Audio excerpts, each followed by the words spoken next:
There are parts of Texas that few ever visit. Places that are a bit out of the way and not really on the way to anything particular. And I'm not just talking about small towns, but thriving cities of folks just doing their own thing, forging their own path, and unbeknownst to the rest of the world, creating some of the most interesting cities in Texas. This, my amigos, is one of those. Wichita Falls! He's all right.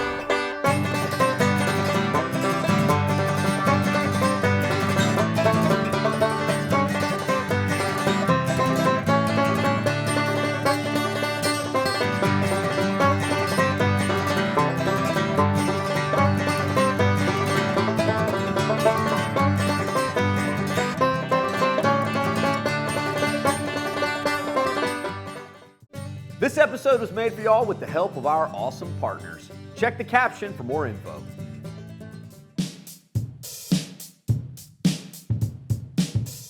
About 2 hours northwest of DFW is Wichita Falls, less than 20 miles from the Oklahoma border. Now, most may think of this as a small town, but in truth, it's really not that small. The population is well over 100,000 people. They operate an international U.S. Air Force base and have a full 4-year university in Midwestern state. But I know what you're thinking. Chet, that all sounds real impressive. But where are the falls? Well, I'm glad you asked, because they're right over there. Yes, there are falls in Wichita Falls, and they are, as you might have guessed, completely man-made. You see, there used to be real falls here, but a flood in the 1800s washed them away. And after 100 years of folks asking to visit the non-existent falls, well, the city decided to build some of their own. And to their credit, I think they did a really good job. Hi, Mom!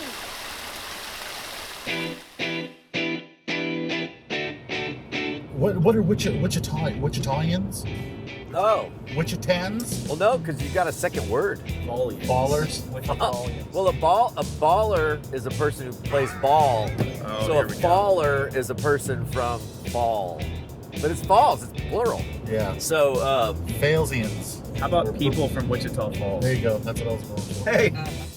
The name comes from the Wichita Indians, who used to inhabit this part of Texas all the way up to Kansas. But it's also the Comanche word for waist deep, which, as legend holds, is what the Comanche maiden said as she crossed the Wichita River. Both stories seem true, so just pick whichever one you like best. However, what's not open for debate is that this town's population absolutely exploded in 1918 when oil was discovered in nearby Burke-Burnett. The city couldn't build up its downtown fast enough, and everybody wanted to get in on the action. And among the colossal works of brick and steel, there is one skyscraper towering with world record size, piercing the clouds as the world's littlest skyscraper? What? How is this measly building a skyscraper? Well, let's go find out. The building is now occupied by Hello Again Furniture and Decor, and visitors can shop all the way to the top. Oh, okay. I guess this is it. The entire thing. I can almost touch both walls. It's only 4 stories tall, but is raising a mountain's worth of questions in my head. And once you make it to the top, you get a view like no, you get a view. Here it is. My gosh, it's not even close to being even the tallest building in downtown Wichita Falls. Not even the tallest historic building. I got so many questions.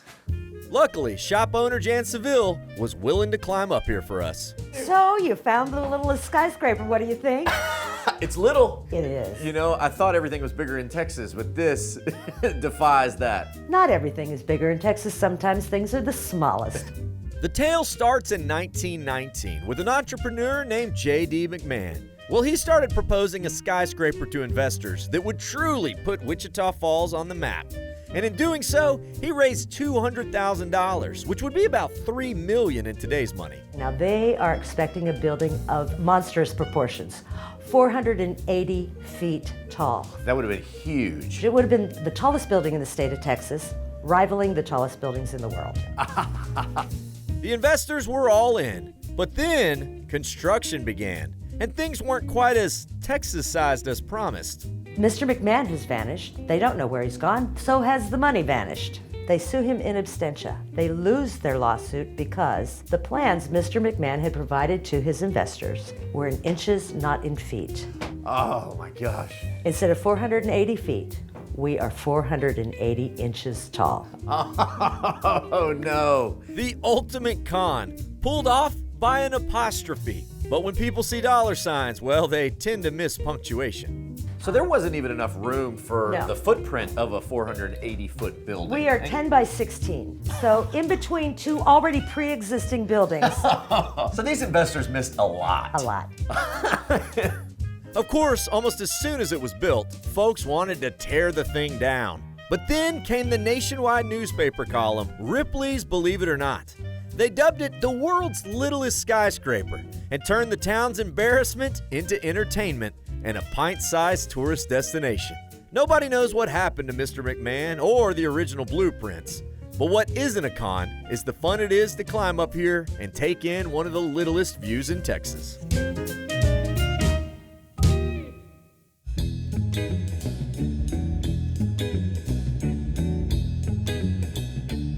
Downtown Wichita Falls is full of notable stops.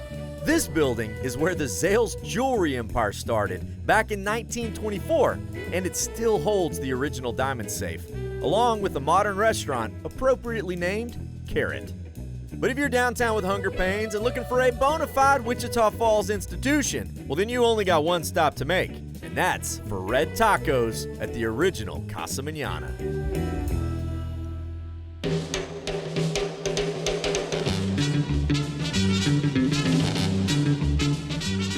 It's old school Tex-Mex at its finest. The kind with parrots hanging from the ceilings and sombreros tacked to the walls. The kind where almost every dish comes slathered in a healthy dose of chili con carne. But what isn't so usual is the unusual color of their signature tacos. This is owner Vicky Carr. So, you ask people, where should I eat in Wichita Falls? And it sounds like you can't come to Wichita Falls without having red tacos at Casa Manana.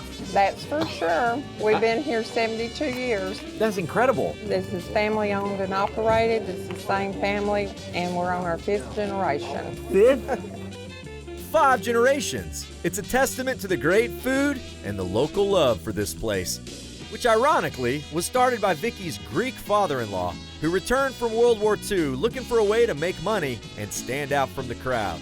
It was just kind of something that he thought would draw people in and be different. Sure. You don't see red tacos very much, if any. Or at all. At all. We've had people try to duplicate them, but they can't do the taste. And that's because these aren't just whipped up quickly in the kitchen. And it isn't just red dye, but a special kind of ground chili powder that gives the tacos their signature color. The homemade dough is pressed, filled with ground meat, and then deep fried. And what emerges from the grease is a soft yet crispy corn blanket, hugging a taco unlike any other. Oh, all right, so here we go. I got the full spread. Some enchiladas, a tamale, rice beans, but then, let's be honest, the main attraction is right here. Red tacos. It's soft, kind of pillowy, but you can tell it's got that actual authentic cornmeal in it. Oh, dude, that's a good taco. The meat, the melted cheese in there, the lettuce. I mean, you close your eyes, you forget that it's red, but it's just an amazing taco. So you can't taste the red, is that what you're saying, Chad? No, I can't taste the red. But if I close my eyes, I imagine a red Mexican sunset over the Chihuahua Desert. I blame you for this. Heck, they can make this taco boring yellow. They can make it blue. They can make it green. Whatever you want to make it, man, it's still going to be a delicious taco. You know, I'm a big fan of like just old school Tex-Mex institutions. So this is my kind of place. I love it.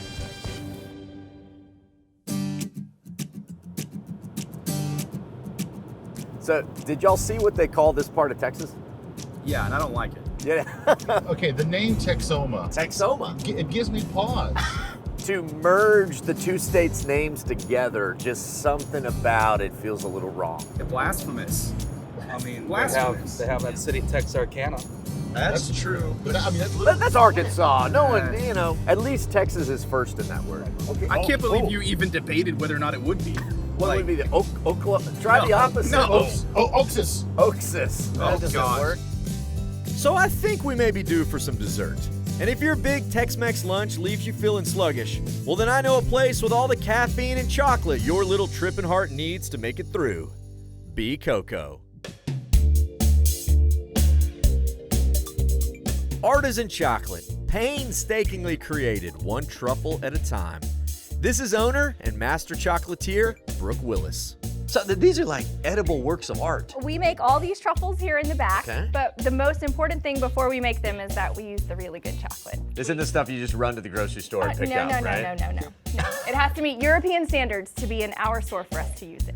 After living in Europe herself for several years, Brooke fell in love with the chocolate of the old countries and decided to bring her newfound passion and well-developed palate back to Texas to start her own store. What's your best seller in here? I would probably say it's a Texas turtle. A handmade fleur-de-sel caramel. We import this salt. It's from off the coast of England. I hand cut every square, so they might not be perfect, but they're made with love. Hey. And we enrobe them in milk or dark chocolate. Awesome. Okay, I'm definitely gonna need one of these, but I can't just have one. What Yeah. What else we got? I'm gonna go with like what?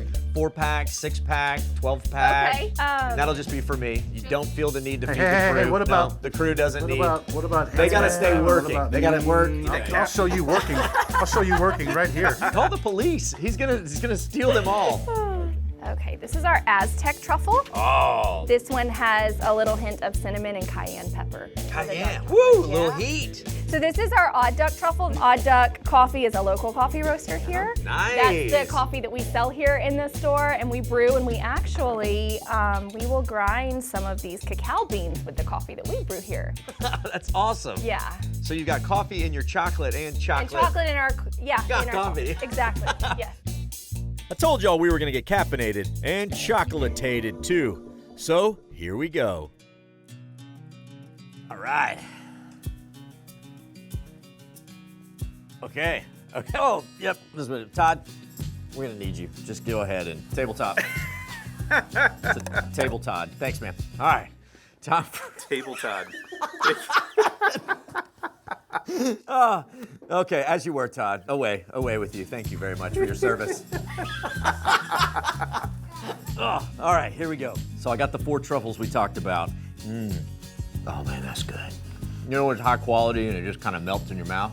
You don't need to use your teeth at all. You just like sit here, ponder life, sip some coffee, ponder life some more. What are you pondering? Now that's delicious. Look, you get a little bit of that chocolate and you let the hot coffee melt the chocolate.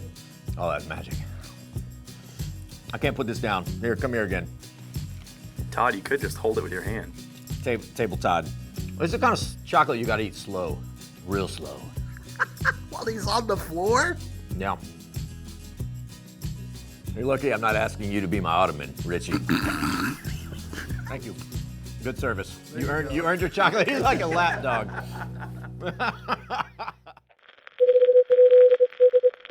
We now interrupt this programming to remind you to like and subscribe. Now back to the road.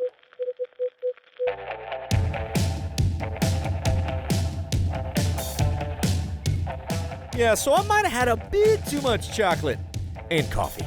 What's a good way to work off some energy? Oh yeah, wrestling. Yeehaw! That is it. It's awkward, isn't it? Oh yeah. I probably shouldn't Yeah. wear this for the whole interview, right? No. Okay. Chet. Oh, Sorry, bad call on my part. Okay, sorry about that. I better just visit the museum like a normal tourist. This is the Professional Wrestling Hall of Fame.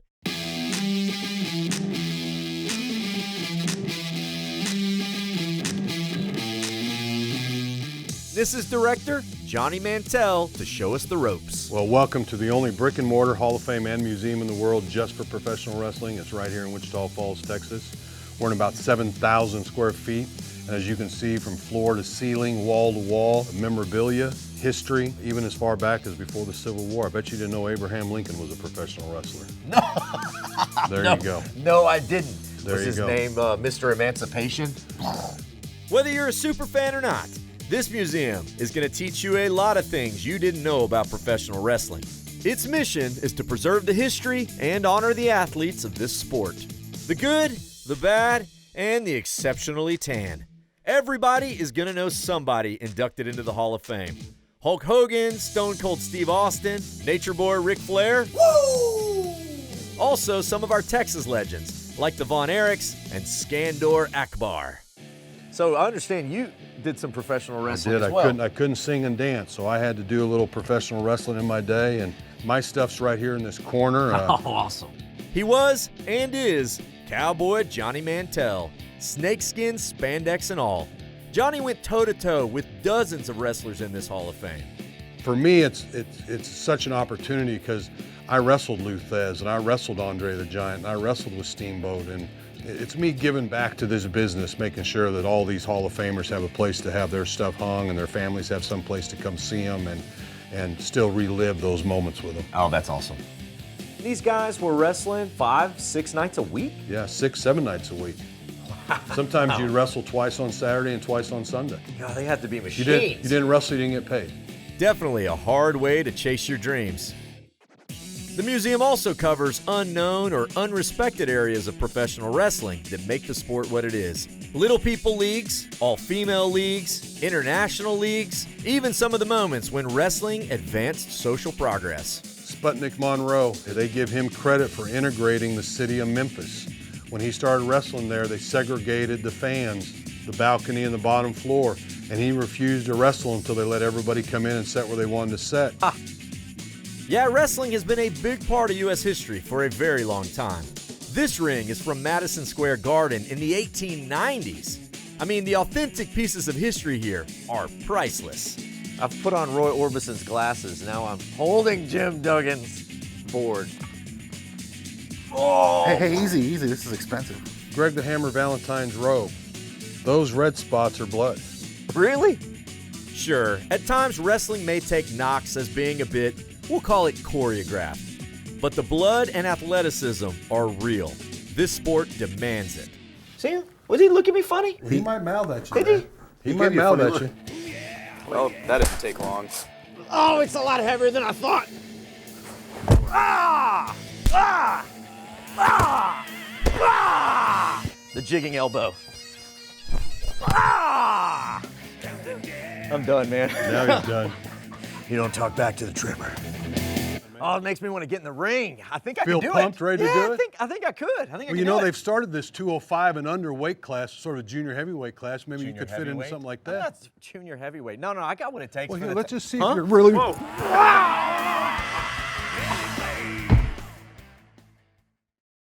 Hey, brother, you okay? You all right? What just happened to me? Well, you just took a body slam and you landed on the floor. Here, let me help you up. Where am I? Nobody else is going to help you up, but I will. Ah, yeah, I might need a little more training. Yeah, just a touch more, man, but you're good. You're good. Okay, so maybe I'm not ready for the ring just yet. But there is another sport that I'm a little better at, and it turns out this town is world famous for it: cycling. Every year, they host the Hotter Than Hell 100-mile ride with over 13,000 riders. Now, I'm not exactly up for that today, but biker Jimmy Young is going to show me the world-class mountain bike trails. So I've heard a lot about the Wichita Falls biking culture. Man, I tell you what, it runs deep. With Hotter Than Hell 100, we got some new mountain bike races, some new gravel grinds. That's all this town is about bicycling, man. Well, I'm ready to go warm up on the trail. All right, man, let's go get it. All right, I got to throw this on. Today, we're riding on the Wichita mountain bike trails. 13 miles of single track along the Wichita River and down in the river lowlands. It's been recognized as the best urban off-road trail in Texas. And after just a few turns in, well, I can see why. This is awesome. But what is this? All right, I'm a little intimidated. What the heck is this? All right, this is what we call Highway to Heaven. 450 foot long, all hand built, and it's between 9.5 and 10 foot at its peaks. So you're in some of the treetops during the spring. And if you go off the side? You're gonna have surgery. Okay. We've had a few that have. It's real tempting when you hear a squirrel off to the right to look. Yep. Don't do it. Don't do Just it. stay looking. Stay down. Head down. Head down. All right.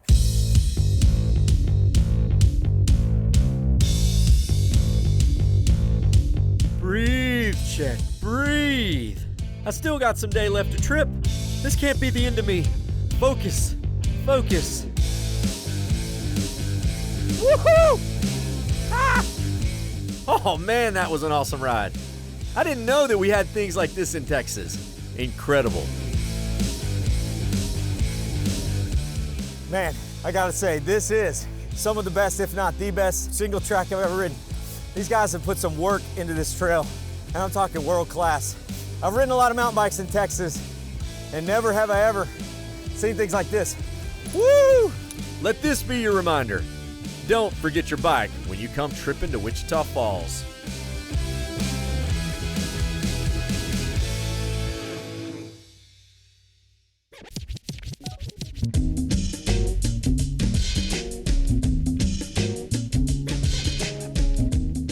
Well, the sun is going down, and mountain biking always works up an appetite. So let's head back downtown at a new spot that already feels like it's been part of this town forever. Hook and Ladder.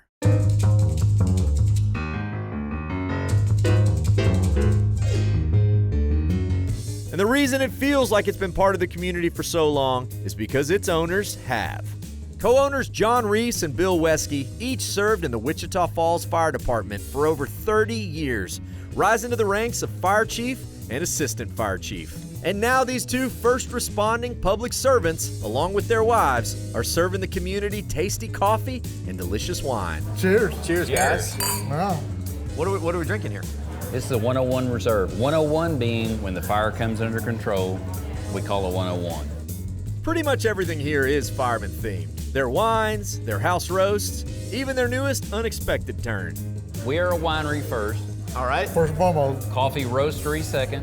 ma'am, we don't want to be a restaurant. We're a restaurant We're a third, restaurant. unfortunately. So, Unfortunately, the flatbreads you're making in the back are a hit. Oh, yeah. oh my gosh, we didn't think it was going to be that way. And just so people wouldn't have to leave to eat, John and Bill started making a few flatbreads. Well, when you come up with amazing flavors like the Plug Ugly, topped with roasted Brussels sprouts, bacon, and a secret sweet Asian drizzle, or ones with roasted chicken, green chili, and salsa verde, well, it turns out people want to eat them. Every firefighter I know's a heck of a cook. You either got to be a good cook or you're going to do dishes. Yeah. Oh. So you want to be a good cook. Exactly. That's why my wife married me, because I was a good cook. My wife married me for my looks, but Yeah. Clearly. That's what she told you. No. Yeah. Well, they at least seem to still like each other. You know, coffee or wine doesn't matter to me. I want some of those flatbreads. Oh, dude, that's good. So I know they said that they kind of accidentally became a restaurant, but these things are like better than any other chef-inspired flatbreads that I've had. Green chili chicken. Oh, wow. Oh, yeah. Bam, that one's awesome. I think a place like this is just, I mean, it's a one of a kind, which I think just goes to show you that in every corner in Texas, you never know what you're gonna stumble upon, but regardless, it's gonna be worth the trip.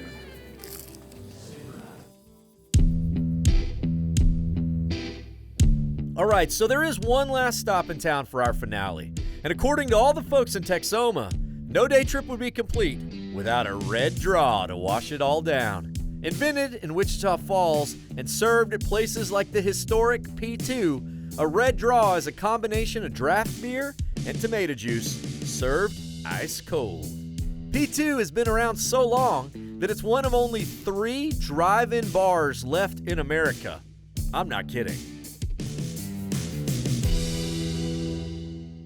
There's something unique about a city like Wichita Falls, out on its own, unconnected to another metropolis. It's something that breeds independence, and that's exactly what you find here. An independent spirit of folks doing what they want and love, remembering their past, but forging ahead to whatever's next. And if that's the sort of thing you want in a day trip, then it doesn't matter which way you head, just head to Wichita Falls. Cheers, guys. Hey.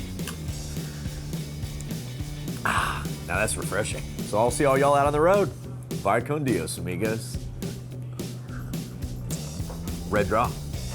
Red tacos, red shirt, red river. Howdy, y'all. Follow along with my adventures at Chet Tripper on Instagram and at The Day Tripper TV on Facebook and YouTube. Or head to thedaytripper.com for travel guides, past episodes, and info on our mobile app and Team Day Tripper. This episode was made for y'all with the help of our awesome partners. Check the caption for more info.